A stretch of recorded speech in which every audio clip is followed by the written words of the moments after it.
Ladies and gentlemen, good afternoon.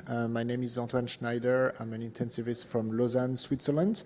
I'm very happy to welcome you to this session sponsored by Jafron on hemoadsorption in critical care. And we're going to have three speakers this afternoon. The first one will be Professor Louis Forney from England. He will discuss the ADKI consensus on hemoadsorption.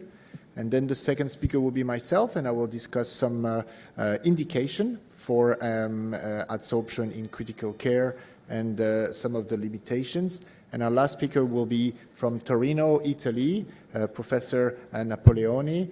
He will talk about the hemoadsorption with a special focus in open heart surgery.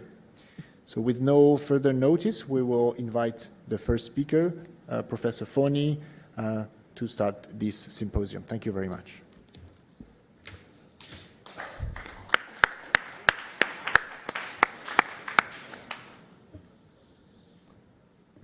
I presume you were clapping Antoine, but if it was my entrance, then I'm very pleased. So let's see if I can do this. How's that look? So for those of you who know nothing about hemoadsorption, this might be quite informative. For those of you who know a lot about it, just fantasize about something else for 15 minutes while I go through the basics of hemoadsorption. So what I'm going to talk about is, first of all, my declarations of interest, and I've had payment to my institution for research from Extera Medical, who are a company that make the Seraph column. So I'm going to talk about the ADKI conference and the distillation of that meeting on absorption-based therapies. So some of you may not be aware of ADKI or what they do, so whistle-stop tour of that. ADKI, Acute Disease Quality Initiative, was originally the Acute Dialysis Quality Initiative, but has changed over the years. It's a non-profit, member-run organisation where we write dispassionate distillations of the literature, not always completely evidence-based, sometimes expert-based because the evidence isn't there. But we focus on areas of critical care nephrology, really. And some of the things you'll be aware of, like this was the second ADKI conference, and from which the rifle criteria came from, and subsequent definitions of AKI from KDIGO were triggered by the ADKI congresses, of which we've covered an array of acute kidney injury topics. And you can see that this particular paper has been cited over 8,000 times, and I think is still the most cited paper from critical care. So this was the 30th ADKI conference, and it was in Vicenza last June, and it was focused on absorption-based extracorporeal therapies. And the idea was that we would develop consensus and recommendations for taking these treatments forward. And as you can see, these are the countries involved, so there was a fairly good spread across the world. I could quiz your flag knowledge, but I won't, right? Just say we involved countries from around the world. Now, at this juncture, it's probably worth considering why we're here, right? Because some of you may be naysayers in the audience saying, well, yeah, but hemoadsorption doesn't work. Why are you doing it? And, there's no positive trials. Some of you may be advocates and saying, it's fantastic, that's what we should be doing to all our patients. Well, I can warn you that I'm somewhere in the middle, right? And I think that this particular area can be an area of great excitement, and we need to be a bit more positive, right? And we can design trials in the future that will help. Cardiologists, for example, won't be quite so naysayer-like about their technologies. So what were the specific objectives for this conference? Well, here they are, but they can be distilled to four main questions. There was the rationale and the physicochemical principles behind hemoabsorption. Because some of you may think, well, it's just like dialysis, isn't it? Well, it isn't, right? And then the techniques and modalities of absorption-based therapies, you can see I chaired that bit. Then the potential indications, prescription and monitoring, and then the endpoints that we might use for studies. So I've already used the whistle-stop tool once, so I won't say it again. So here's the group one, rationale and physicochemical principles. So basically, hemoabsorption is an extracorporeal therapy, and its aim is to remove solute cells and pathogens. So you may say, well, that's similar to other renal replacement therapies. Yes, but it's aimed, due to physical chemical features, of things that we're trying to remove that are not amenable to standard dialysis or filtration convective clearances. So what does that mean in practice? Well, it means that hemabsorption represents the dynamic binding of these absorbents in the blood to a solid surface. And that's achieved by you pass your blood through the sorbent, through the cartridge, and in contrast, the removal of substances by absorption means the blood has to touch or come in contact with the biocompatible absorptive material. It forms a bond in some cases and is then removed. So this diagram kind of cartoon will explain that better than I do. And so, interestingly, the video didn't work. Well, that's a bit of a shame. Oh, yes, it did. So these are small molecules that we're not interested in, right? So we can see they will pass through the column and not absorb.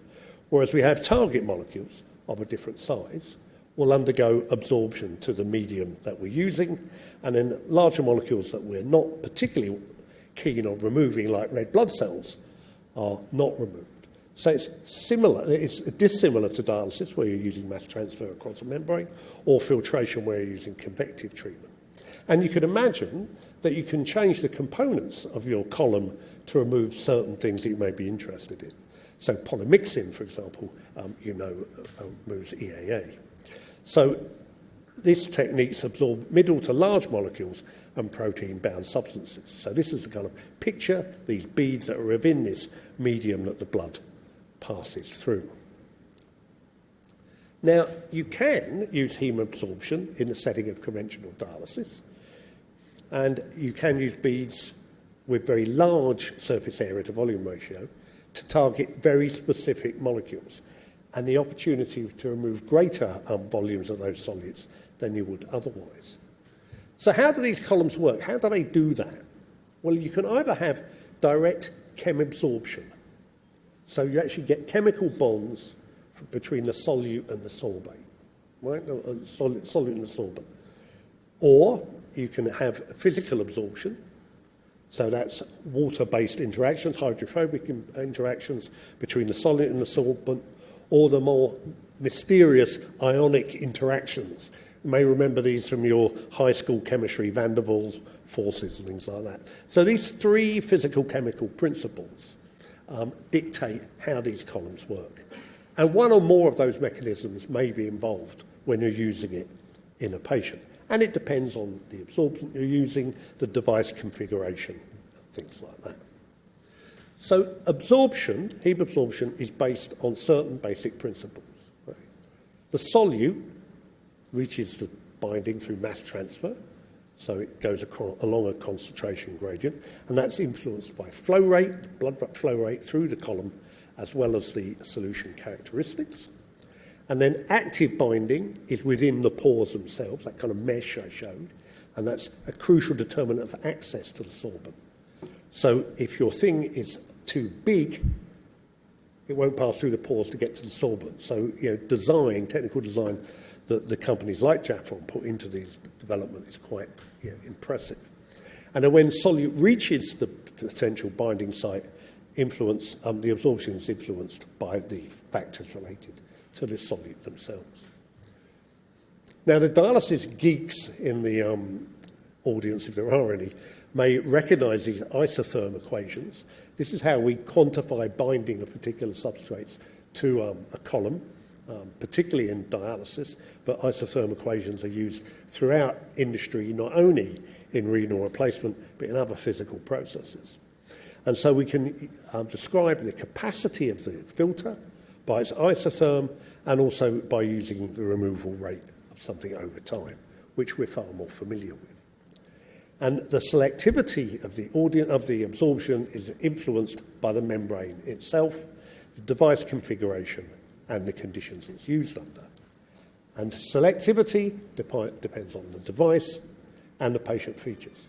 So it's important to realise that they're not all the same, and they all have very different characteristics. They may have a generic ability, but some are specifically designed to remove certain components.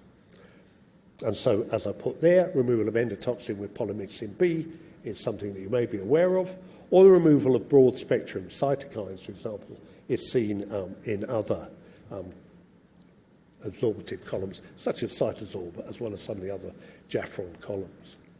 Now, if we describe the techniques and the modalities involved, the modality is the method by which the blood or the plasma is exposed and removed. So endotoxin removal will be a modality. Removal of bacteria or viruses from the Seraph filter, the heparan bonding filter, will be a different form of modality. And the technique is how it's removed via an extracorporeal circuit. So that's slightly different to what you may be used to. So these are examples. Now, it's important to realise that a lot of the things listed on here, this is from the publication that will come out in a few months' time, are not CE marked, so they're not available for human use at present, but it shows the degree that this field is changing and how it's shifting. So how can we use these things in practice? So the simplest circuit is a straightforward heme absorption circuit. So some of you may have seen the AFA-Smart machine made in Italy, which is a simple heme absorption single pump unit. I mean, that's what I tend to use. It's easy to use, and you know what you're getting is just the effect of the filter, rather than when it's in conjunction with other things like CVVH, CVVH-DF, or indeed intermittent hemodialysis. So these things can be fitted into these circuits, either pre or post filter. It's important to bear in mind before you just buy one, pick it out of the packet and plug it in, that you know how to set it up on your machine and how it runs. But most of the machines will have the ability to do that. The alternative is you can put it in a bypass circuit. There's some exciting work coming out looking at patients on bypass, or indeed an ECMO circuit. Historically, heme absorption has been around for many, many years and was originally used for exogenous or endogenous intoxications. So reducing endotoxins, for example, reducing unwanted therapeutic effects. So there's good evidence now for clearance of things like apixaban by absorptive columns, or microbiological effects, removal of viruses. The Seraph filter has some impressive data on the removal of COVID and improvement in patients treated with that. The American military are one of the few that use the Seraph column routinely, and that's why you may remember the erstwhile president got removed to one of the military hospitals when he had COVID. He'd obviously run out of bleach to clear his COVID, so he thought he would use something more scientific.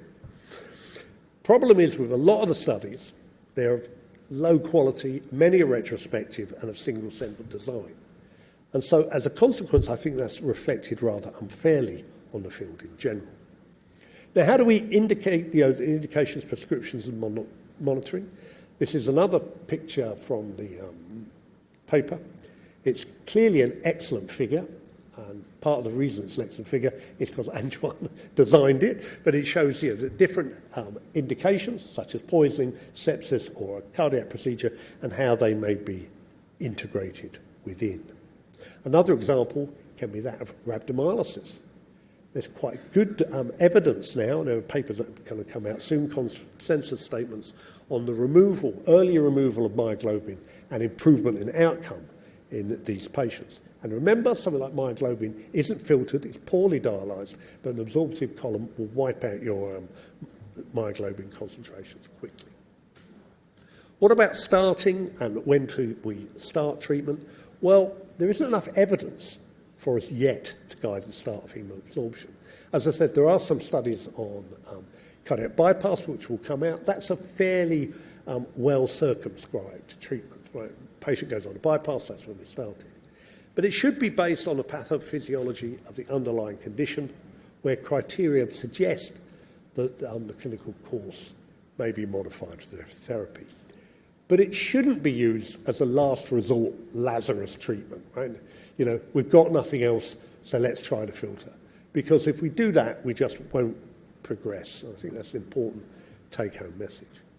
So, endpoints. What should we base our studies on? What should the endpoints be? Well, the phase of development of the illness, the clinical indications, the specific of the treatment used, and the intended patient population. And this is all related on disease and context-specific factors, like most of the studies we do. If we design a poor study, we're going to get a poor result that's not translatable.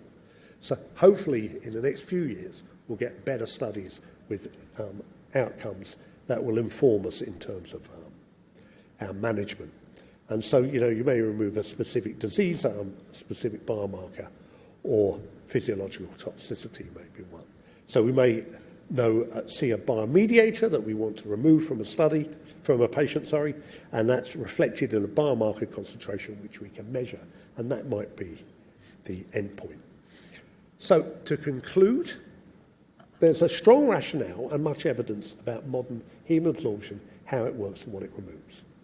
It's clinically acceptable, it's biocompatible and safe, technically it's feasible, and there is experimental evidence of target removal, particularly when you're looking at drugs. Pilot studies demonstrate beneficial effects on biomarkers and physiology. And larger studies of endotoxin-based hemoabsorption have identified potential phenotypes, right? So not one size fits all. And in a variety of intoxications, removal had been confirmed. And I think that's certainly an area of growth. But despite these achievements, it's still a relatively novel intervention for us with a limited randomized controlled database and a very large research agenda.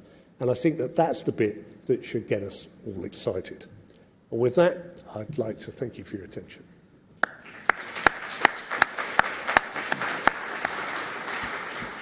Thank you very much, Louis. So we have time for discussion at the end of the three presentations, and please use the app to write some presentation that will pop up here and that can fuel the discussion at the end. Of course, you can also ask them at this time, but you can use the app.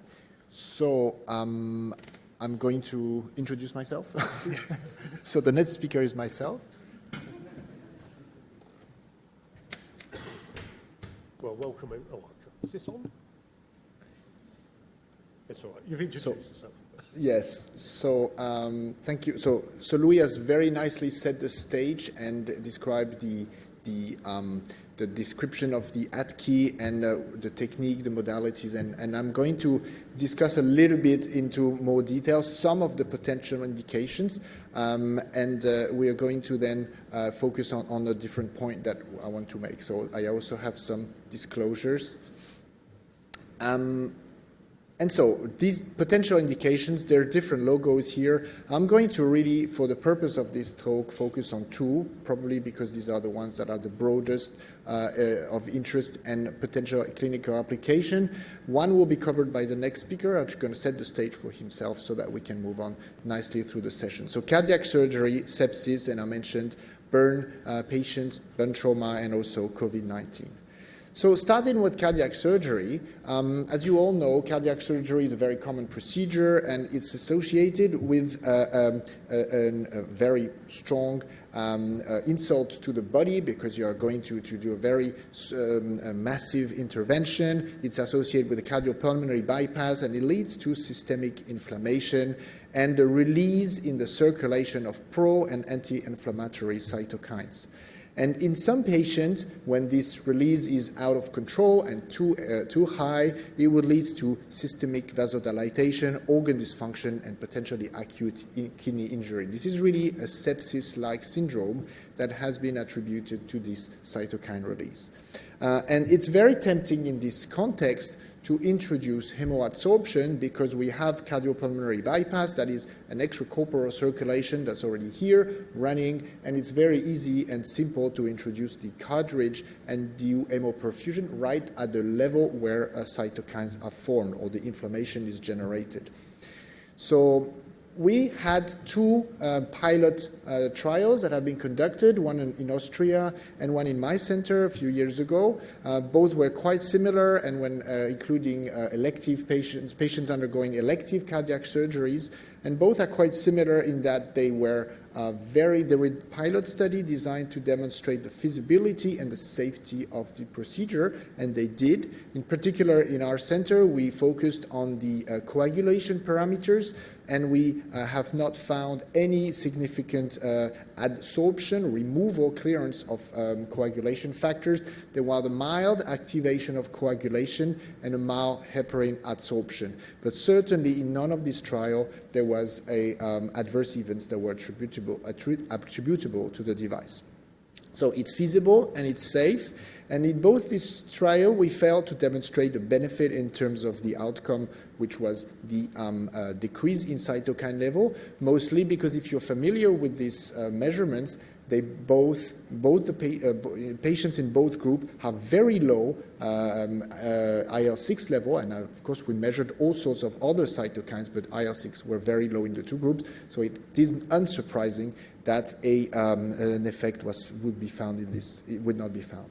Another study using the Jafron cartridge recently was conducted, and in this patient, I don't know how they performed the surgery, but there was a slightly higher group in terms of size. But in this group, the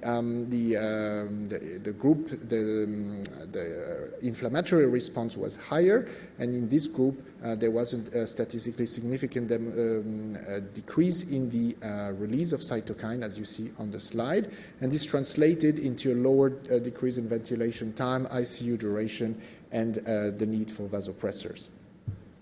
Of course, the world is complicated, and a larger randomized controlled trial conducted in patients with endocarditis, a situation where you would expect a very high inflammatory response, was conducted, and it did show indeed a decrease in the inflammatory response, as shown on the right side of the cartoon. IL-6 was lower, IL-1 beta, IL-18, all these cytokines were lower in the intervention group. However, this did not translate this time into clinical benefit, and the primary outcome, which was a decrease in the SOFA score, was negative. Another interesting situation, as I was already alluded by Lou in the previous talk, is the fact that we can remove molecules that we know they're in the blood and they should not be there. And in cardiac surgery, it can be particularly interesting when we have to perform emergent cardiac surgery and the patient does not have time to stop their antiaggregant antiplatelets medication or anticoagulation platelet. And this paper, which was retrospective, observational, suggested a much lower drainage, so bleeding essentially post-operatively, when hemoadsorption was perfused during the procedure. So that was, I think, of great interest, and it opens the field of removing something that we know. And of course, if this is true and you have the ability to work, then you can do cost analysis, and very likely this is going to be covering the cost of the adsorption, and this will be cost effective according to this analysis. So basically, to wrap this up with cardiac surgery, and then the next speaker will go into more detail with that, we can say at this stage it's safe, it's easy to apply, it might be efficient in patients that have a very high inflammatory response, but how to identify them pre-operatively, or at least peri-operatively, because you have to decide to put it while it happens.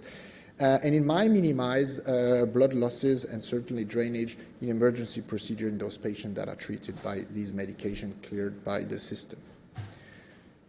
So now moving to sepsis, as you all know, sepsis being a dysregulated response from the host to an infection, characterized by a first phase of very high inflammatory response followed by the immunosuppression phase.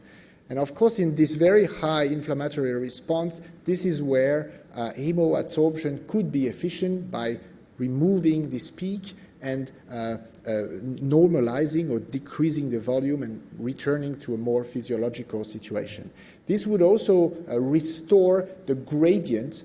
By decreasing the concentration of the cytokines in the blood, it will increase proportionally the gradient towards the infected cells, the infected tissue where the white blood cells are needed, and they are directing their inflammatory response towards the area where they are required. So Again, in sepsis, the level of evidence is relatively low to support hemoadsorption. There's been case series. I'm just going to show you one because it's quite striking. 12 consecutive kids with very high inflammatory organ dysfunction scores that were treated with hemoadsorption and had a decrease in their gravity score within 24 hours. So very rapid improvement of their hemodynamics after the therapy for a few hours. Of course, we had a randomized control trial that was conducted a few years ago, and this trial failed to demonstrate a benefit either in IL-6 or pro-inflammatory cytokines or secondary outcomes. A more recent trial in patients with septic shock compared this time hemoperfusion with high-volume hemofiltration versus CVVH. This study showed a minor decrease, but statistically significant in all the different pro-inflammatory cytokines and a faster improvement of hemodynamics. I think the key here is how to select the patient that would benefit from the therapy. I guess clearly if we take any septic patient, put them on the adsorber, it's unlikely that all of them will benefit. We need to demonstrate that some and cherry pick those that will benefit. And this is illustrated by two papers. This one was looking at the results from polymyxin. As you might know, polymyxin B hemoperfusion is very commonly, it's a form of hemoperfusion that's commonly performed in Japan. And they did this retrospective analysis, and they stratified the relationship between mortality and time with according to the SOFA score of the patient.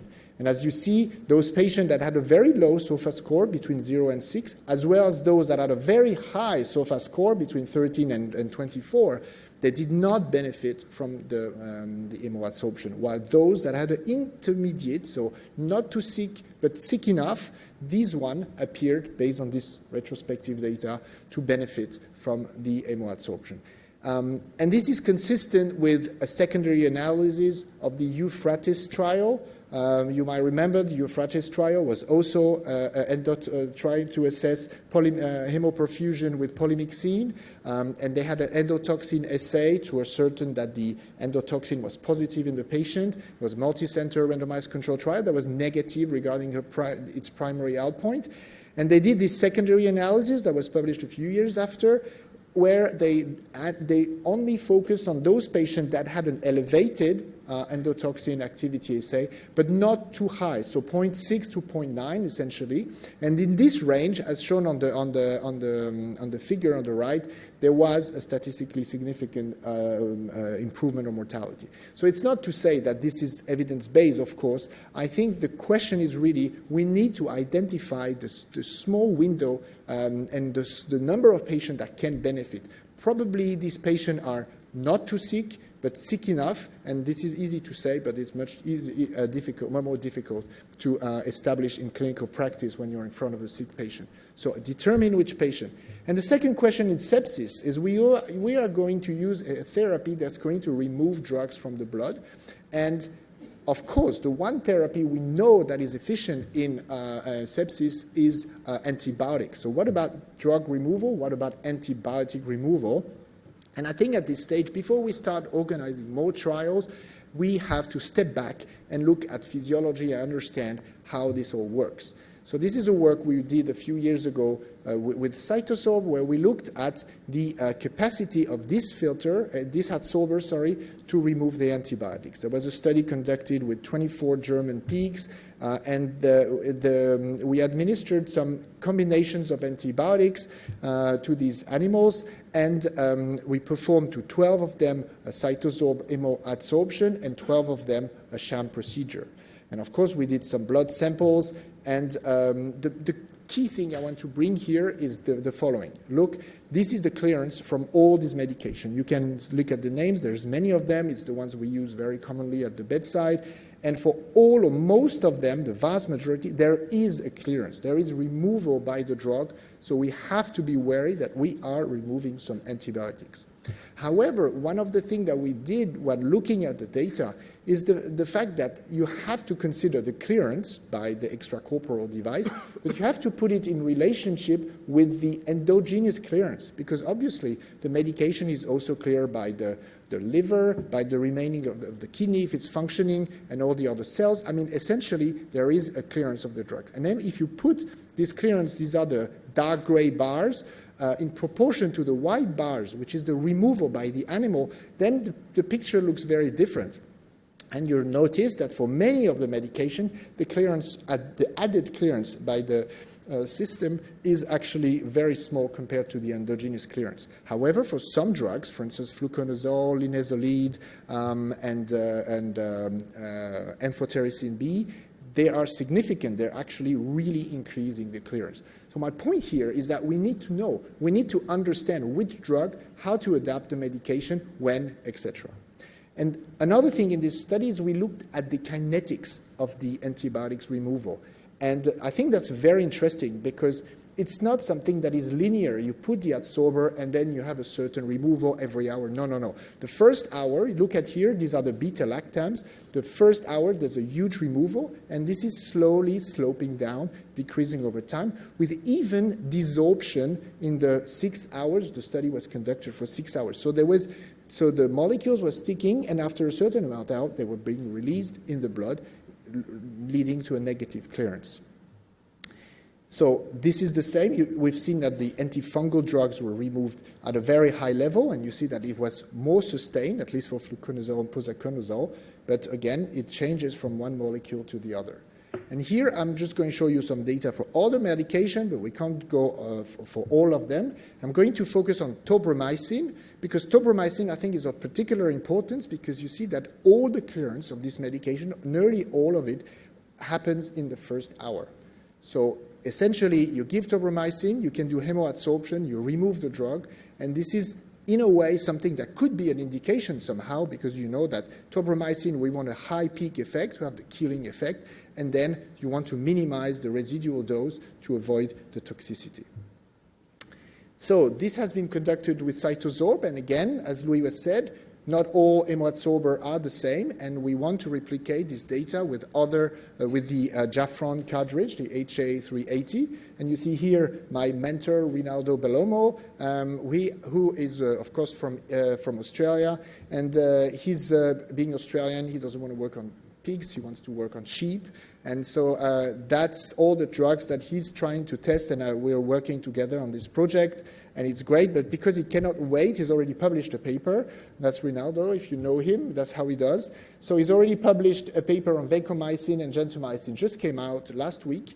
And the findings are very much compatible to what we found with cytosorb, essentially. First, it was well tolerated, the cartridge, and there was a very strong initial adsorption. The removal was very high in the first hour for vancomycin as well as for gentamicin. And then there was a slow decrease in the removal rate and sorbent-based clearance. The data for this particular drug suggested that the drug would need to be topped up by about 25 to 30%, and that's their interpretation. So then that's going to bring me to my conclusion, and here I'm going to quote Claudio Ronco and Rinaldo Bellomo again. We have, and this is similar to what Louis just said, we need to know more, understand more. We need to define adequate, optimal, safe dosage of hemoperfusion for different disorder. One size might not fit all patients.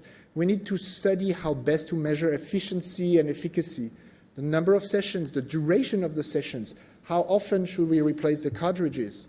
And we should focus on clearance, excretion ratio, mass removal, and performance for key biological targets.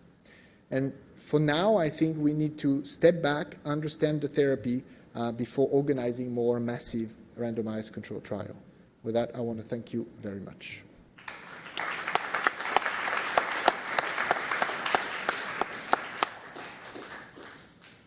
And then I'm going to move to the next speaker, Professor Napoleon. Thank you. Please ask questions on the chat. There are some. Dear colleagues, I'm here to share with you our experience with this new absorbent filter from Jafron in pediatric cardiac surgery. You know that now our surgery is most of the operation are on open heart, so with the aid of cardiopulmonary bypass. And this, as the previous speaker said, has an important impact on endotoxin release together with the surgical trauma itself. The result is the activation of all the body's major host defensive pathways, including complement, coagulation, kinins, fibrinolysis, leukocytes, platelets, inflammatory cytokines. The inflammatory response to cardiopulmonary bypass can be divided into two key phases. An early phase that occurs when blood exposure to non-endothelial surfaces triggers a process called contact activation, and the late phase that is driven by ischemia reperfusion injury. The inflammatory mediators that are involved in this process are essentially interleukin, 6, 1 beta, 8, 10, the TNF, and new inflammatory mediators. This systemic inflammatory reaction in some patients can develop also the so-called systemic inflammatory response syndrome that can be very dangerous for the patient. The effects of this process can be mild with fever or diffuse tissue edema, to moderate adverse effects with pathological hemodynamic instability or coagulopathy, severe complication with acute organ injury requiring mechanical support, and even death. Many solutions have been proposed, and in this meta-analysis you see that the level of evidence is very high for all these solutions. The 5 most frequently monitored biomarkers for inflammation were also the 5 most often suppressed and most likely to be associated with a clinical benefit. A range of pharmaceutical intervention has been investigated, such as steroidal and non-steroidal anti-inflammatories, complement inhibitors, protease inhibitors, antifibrinolytics, anesthetic regimens, antioxidant, and also some perfusion-related solutions that starts from the elimination of cardiopulmonary bypass that is not always possible, to use minimized circuits to reduce the contact surface area, that is one of our target, the coating of this conduit to improve the biocompatibility of extracorporeal surfaces, and then hypothermia, pulsing flow, and filters, that is the topic we are talking about. There is a large amount of literature on the use of these filters. Some of them have been used in cardiac surgery. These are some case reports on adult patients. We have used it in 8 patients, 7 neonates with the HA60, and 1 patient 10 years old who was treated for heart transplantation. The HA60 is the pediatric version of the HA380 and is very small, and the priming volume is of 60 ml. And we used it on 7 neonates who underwent arch reconstruction, isolated or with also other operation, intracardiac operation, and 1 patient that is the last one with tricuspid valve repair without arch surgery. The 6 patients that underwent arch reconstruction were operated on in selective cerebral perfusion at 26 degrees of esophageal temperature for a mean time of 44 minutes. In this period, there was an ischemia of the thoracic aorta and of course, of all the abdominal organs at 26 degrees. For the intracardiac repair, we use a custodial cardioplegic solution. The mean cardiopulmonary bypass time was 3 hours, and the mean aortic cross-clamp time for intracardiac repair was 122 minutes. This is a picture of the tricuspid valve repair. This neonate was born with a broken corda to the anterior leaflet of the tricuspid valve, and she was operated on just after birth to reimplant the corda in the position. And this is some picture from aortic arch interruption type B. You see that the ascending aorta gives origin to the brachiocephalic trunk and to the left carotid artery, while on the distal part of the aorta that is perfused by the patent arterial duct here, there is the origin of the left subclavian artery. The strategy to perfuse this patient is to use 2 arterial cannulae, one at the base of the brachiocephalic trunk and one on the pulmonary artery, closing the left and the right pulmonary arteries in order to let the blood enter the arterial duct and perfuse the distal part of the aorta. If you have an hypoplastic aortic arch not interrupted, like in this way, this is a so-called bovine trunk, that is the anatomy where there is a close origin of the brachiocephalic trunk and of the left carotid artery. Then there is a long and small posterior aortic arch, and then the left subclavian artery. We have cutted the arterial duct, and the cannula is at the base of the brachiocephalic trunk because the arch is small, but let you perfuse the descending thoracic aorta.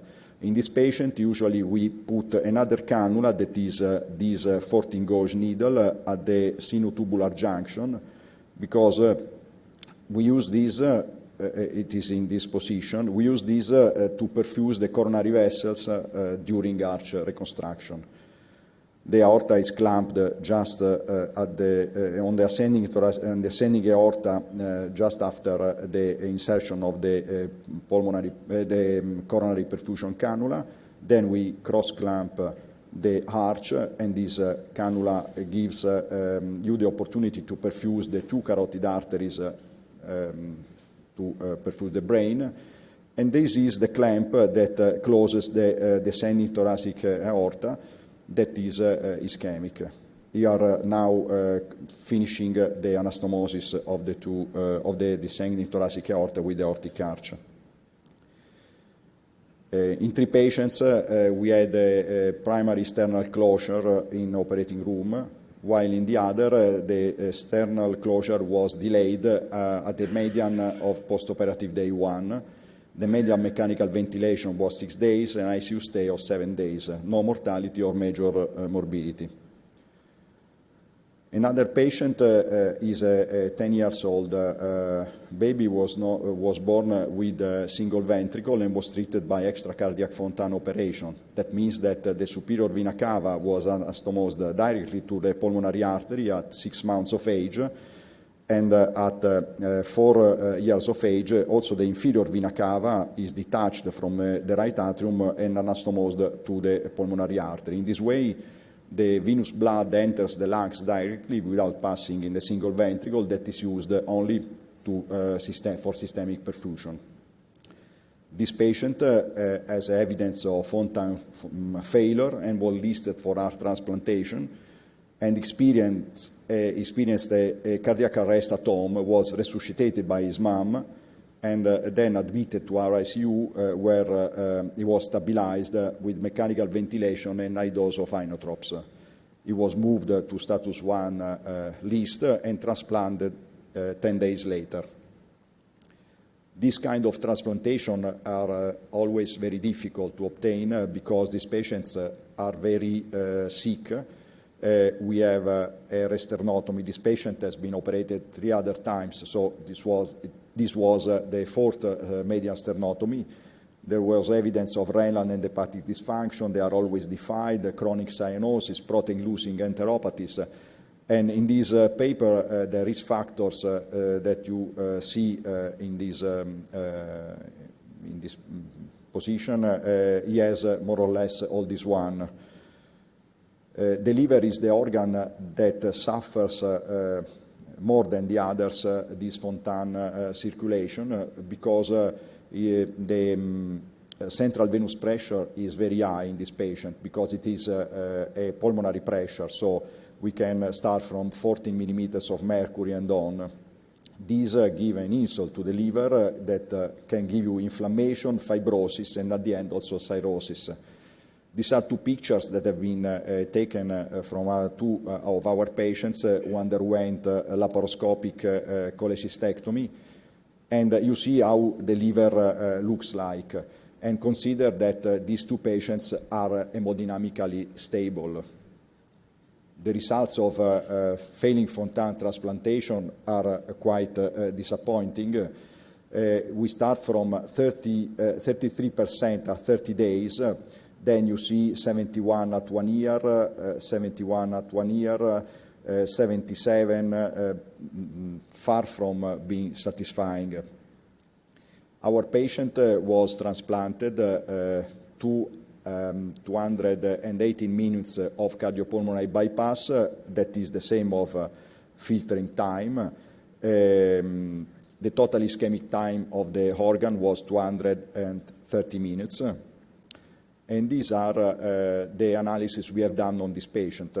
You see that interleukin-6 level was very high at pre-operative condition, and there was a reduction up to 53 on ICU arrival and 16 at 48 hours. This is the same for all CR protein or procalcitonin, while the other markers of kidney or liver dysfunction reduced less. Going back to the neonates, we have made this propensity match attempt, which was 7 neonates who underwent more or less the same kind of surgery to check as a control group. We see that cardiopulmonary bypass times were absolutely the same. The open sternum didn't show any significant difference. The sternum was closed after 1 day in most of the patients with HA60 filter and on 6th postoperative day on the other patients. Ventilation and ICU stay was lower, but no one of these parameters reached a statistically significant difference because of the, in my mind, because of the low dimension of the sample. The inotropic score was lower in the filtered patient, but also this doesn't reach statistically significant difference as lactate level, serum creatinine, and serum lipase. As far as our transplantation patient, we compared it with a 5-year-old girl who was admitted for dilated cardiomyopathy and implanted with a biventricular VAD Berlin heart. She was transplanted 4 months later, and I choose this patient because with a biventricular VAD, we can consider her in the best hemodynamic condition for a baby to be transplanted.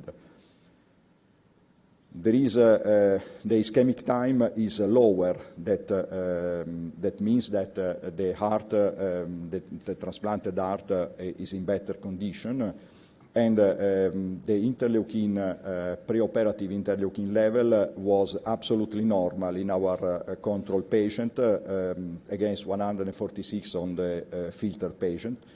And you see that at the end of cardiopulmonary bypass, there was a reduction of the interleukin level in our filtered patient, while there was an increase in the control patient. The same at ICU arrival. One reduced and the other one increased. At 48 hours, the two values are quite the same. So in my mind, this means that a very, very complex patient underwent heart transplantation in bad clinical condition, but at the end, the results were quite the same of a normal heart transplantation. And this was evident also because the postoperative course of the patient was absolutely uneventful. In conclusion, absorption filters were very effective in reducing the deleterious effects of systemic inflammatory response to cardiopulmonary bypass.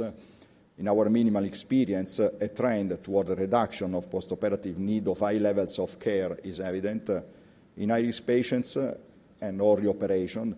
And this is important because I absolutely agree to what the previous speaker said. We have to choose high-risk patients where inflammatory response can be disruptive. These filters can be very helpful. Thank you very much for your attention. Thank you very much for this very clear presentation.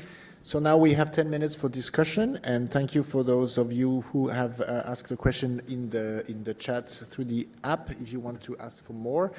I'm going to start maybe with Professor Louis Fourny with a question on, we know that adsorption is not specific, well, these cartridges don't have the monopoly of adsorption, and Wassim Ul-Huda was asking whether we can use the regular properties of the regular filters and use that as adsorption. What is the contribution of their adsorption properties in a way? So there are some. We'll see, isn't it? Yeah. So if you're still here, yeah, there are some, but they're nowhere near as efficient as the heat absorption cartridges. And with the newer ones and more specificity, of course, we've got a better idea of what they're removing. So you do get some removal, but it's not as great. And that used to be seen when you initially put people on filter, particularly if they're severely septic. You can sometimes see a slight improvement in hemodynamics, which then disappears. So that's probably the initial removal. So yes, but not enough to get any therapeutic benefit. The next question is from Nazari Ahmad. Maybe I'm going to ask for the two, but maybe start with Professor Napoleone. The question is, so which patient, because you've shown us 7 patients, they're probably selected, on what base, what are the criteria preoperatively, and that's the question for cardiac surgery, and maybe for Louis, for other patients, which one would you choose to use the adsorption? We choose the patient that underwent heart transplantation because he was so sick with so bad preoperative clinical condition in a bad heart transplantation. The other patient were chosen because of this period of abdominal ischemia. So we want to test the hemoabsorption cartridge in a condition where there is a ischemia reperfusion damage in this patient, and I think that it can be useful in this patient. Also, if we had no problem with normal surgery without using this filter. Anyway, I think that the higher the level of the cytokine you expect in this patient, the best will be the results of the use of this cartridge. Yes, thank goodness I don't look after the patients that you look after, because I don't think my nerves are up to it. I mean, it's an interesting question, and of course it depends on what clinical scenario and what you're trying to achieve. And so if you have a look at one patient group I look after, we're a referral centre for pancreatitis, so we get the extreme end of pancreatitis sent to us. And sometimes these patients have multi-resistant drug organisms and are highly inflammatory. They're drained, and of course when they get surgical intervention and drainage, that's when they get very much a cytokine storm. So that's one area where we would intervene, and then it's a question of what we intervene with. And there are some devices that are specifically aimed at removing pathogens, and that's another one of the questions, I think, about how efficient. Something like a Seraph is at removing pathogens. Well, if you look at Staph aureus infections, for example, over 99.9% of Staph aureus from the blood is cleared within an hour in some of these absorptive cartridges, so they're very efficient. So in terms of starting, we don't know in patients that don't have an obvious clear precipitant, and that's what will come with time. So if you're looking at a surgical population, so I've used that in hepatobiliary cases that are particularly complex. We know when the insult is and we can do the study. In the patient that comes from the ED, it's more difficult. And of course, some of the tests that may guide our therapy, like interleukin levels, I can't get those at 2 o'clock in the morning in the emergency department. So some of the other technology will have to keep a pace with us. Thank you. Keep on asking questions. We still have a bit of time. There's a question on... yes, there's a microphone here. Oh, yes. Hi. Thanks, guys. Can I ask a quick couple of questions, if I may? Antoine, your talk on the removal stuff was intriguing. In terms of methylene blue, because some people use methylene blue for refractory vasoplegia, does the cartridge remove it, or do you have where do you go in the sequence of events? What does one do? I mean, what are your thoughts on that, or indeed, colleagues? I don't know. Short answer is you don't use it. Louis, do you use it at all? Yeah, well, I don't use methylene blue. I have to say, I think it's the last destitute, the last area that you go to. Some of my colleagues do and swear by it. It is used as I said, a Lazarus therapy where, if you've got nothing else. I mean, if you're going to use a cartridge in that situation, then you need to use it earlier, really. Don't you? So refractory vasoplegia, I would tend to use that earlier. Or use a different presser. So Ang2, for example, I would support the use of early. The methylene blue data is always somewhat patchy, isn't it? But it's got a scientific rationale, at least. Sure. Going back to the antibiotics question, when you measured the clearance in the porcine data, did you look at the effect on MIC, or you just looked at steady state, or was it just brand? I mean, what was the sort of feel for that? Yeah, no, we didn't look at the effect on the drug. So the MIC would be the effect on the actual pathogens. So we looked at really the clearance. So we looked at the blood concentration over time, and then I have to say, we worked with a pharmacologist, and it's a huge team of many people that were involved with that to draw some models and to estimate the clearance per unit of time, or actually for each period of time. So the clearance was calculated for each time point. So half an hour, 1 hour, etc., etc. And then the endogenous clearance was also calculated in the same way. It's great. Just go back to Louis' point. I don't get IL-6 at 2 o'clock in the afternoon, let alone 2 o'clock in the morning. Exactly. So for me, as important as those targets are, actually the physiological criteria are much more important, whether it's lactate or it's VIS score, etc. But yeah, thanks very much. Thank you. And I would bounce on this, is that back to the Lazarus therapy of Louis, I think I'm quite puzzled with the data from the Japanese, what I've shown you, where you see that the sickest patient, where they're going to die anyway, in a way, you can give them the therapy. Well, it's not going to impact really because it's too late. And same if you create a trial and you put patients that are not sick enough, well, you're not going to treat anything because they don't need anything. So it's really this fine point and this fine tuning on sick enough but not too sick where you need to identify. And it's also a question always of risk benefit. So if you have already a cardiopulmonary, renal replacement therapy circuit that's running, well, the risk is already lower because you'd have to put a VASCAT on top, which might have some morbidity associated with, and you might be less reluctant to put it. But I think these are considerations to be taken. Any other question?